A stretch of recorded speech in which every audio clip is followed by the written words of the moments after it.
네.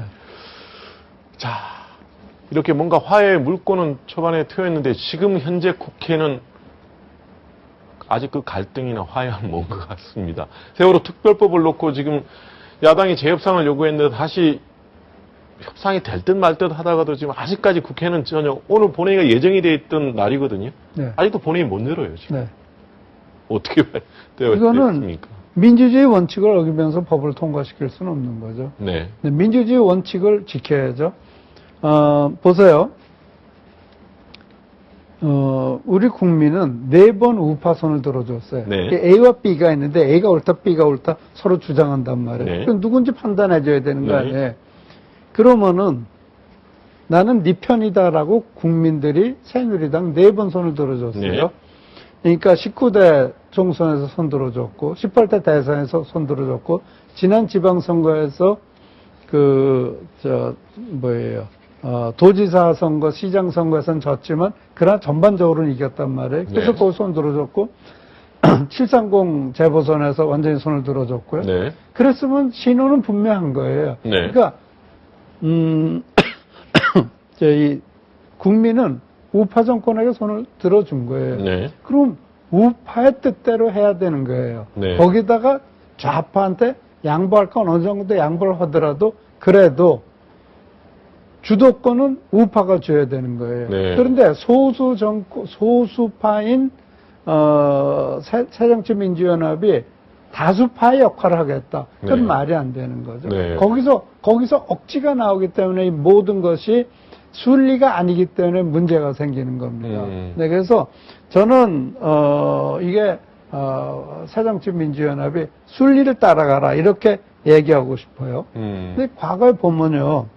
NLL 대화락 가지고 얼마나 또 그걸 끌었습니까? 그렇죠. NLL 대화락에서 빈 깡통이 되니까 바로 뭐 했어요? 국정원. 그래서 그때 뭐 남해 박사? 그 남재준 해임, 박근혜 대통령 네, 사과. 그거 무슨 또 몇 달을 끌었잖아요. 네. 그러다가 지방선거 지나자마자 지금 이거 가지고 또 끌고 오는 거란 말이에요. 그러니까 이게 문제는 야당이 내가 야당이고 내가 소수당이라는 걸 인정을 안 하고 있는 데서 생기는 문제예요. 일종의 그러면 대선 불복의 연장이라는 뜻이죠. 그렇죠. 대선 불복의 연장이죠. 네. 그 대선 아직도 내가 이길 수 있는 선거를 졌다는 거를 인정을 못 하는 거죠. 근데 네. 이길 수 없는 선거를 진 게 아니고 이길 수 없는 선거를 질 수 없는 선거를 진 게 아니고 이길 수 없는 선거를 진 거예요. 그러니까 당연한 거죠. 네.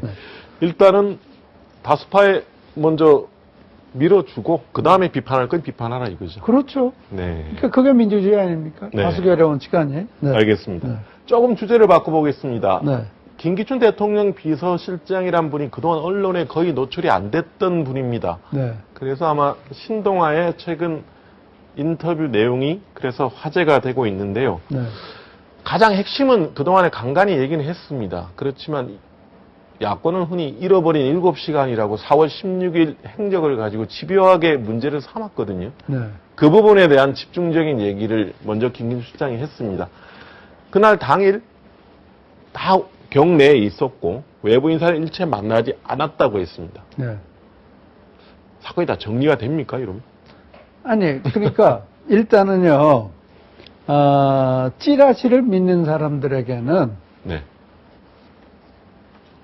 정부가 무슨 말을 하건 네.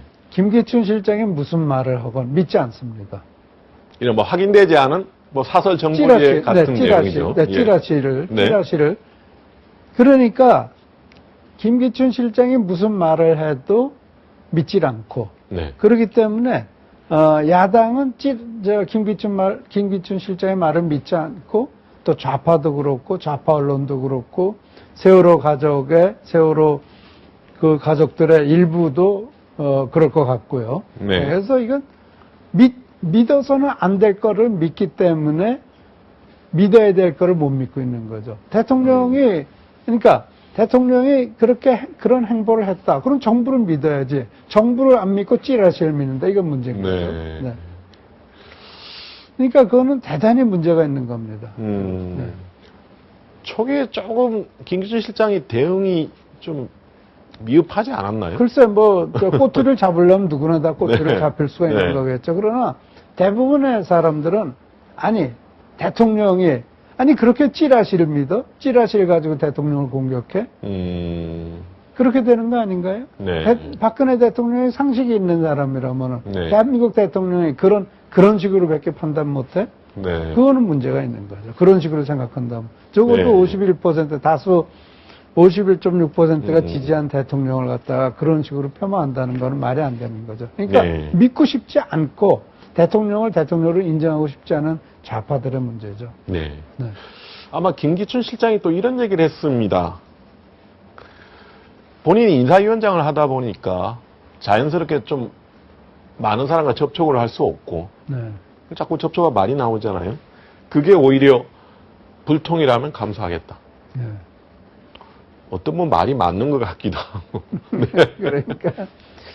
그러니까요. 이게 우리나라에서 너무 그 인사 교체가 너무 많아요. 네. 그러니까 미국에서 보면은 한 번 이렇게 정하면은 적어도 4년을 하잖아요. 몇 년 좀 길게 가더라고요. 4년 하잖아요. 예. 또 아니면 8년 가든지.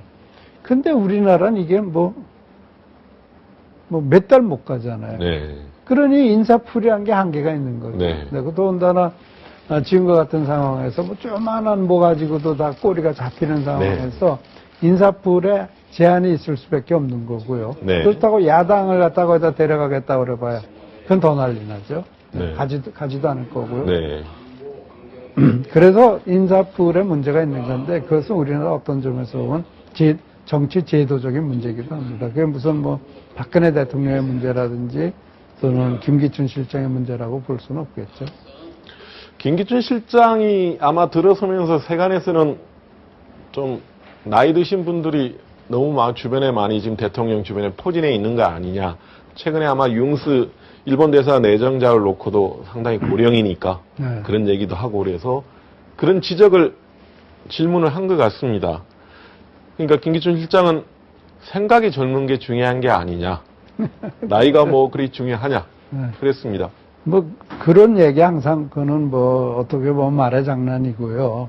근데 미국에서도 보면 전에 하원 의장을 지낸 분을 나이가 지긋하게 된 분을 일본 대사로 보내는 그런 적도 있더라고요. 네. 그러니까 뭐 그거는 인사권자가 결정할 일이지 뭐 남들이 이래라 저래라 할 말은 아니에요. 과거에 외관 대통령이 뭐라 그랬냐면은 그때 두 번째 대통령 네, 선거 재선했을 때, 재선 때 그 상대편한테 네. 그러니까 이 TV 디베이트에서 예. 너 나이가 너무 많지 않느냐 그랬더니 네, 그랬죠. 나는 내 반대파의 미숙함을 문제 삼지 않겠다. 네, 그러니까, 네. 그러니까 뭐 또 사실은 요새 뭐 70 넘은 사람들 다 건강하잖아요. 네. 뭐 김대중 대통령도 뭐 73세인가 74세 대통령 되셨는데 뭐 문제 될 거 없죠. 네. 아마 김기춘 실장이 조금 더 이런 식으로 적극적으로 얘기를 해줬으면 아마 국민들 바람이 있는 것 같습니다. 기왕이면 이렇게 좀 얘기를. 그럴 것도 있겠죠. 앞으로 좀 더, 그러니까 박근혜 대통령도 소통이 부족하다 그러는데 네네. 김기춘 실장도 베일 속에 숨어 있다 보니까 오해가 생길 수 있는 부분이 있겠죠. 네. 네. 지금까지 이영작 한양대 석좌 교수와 함께 얘기 나눠봤습니다. 네. 감사합니다.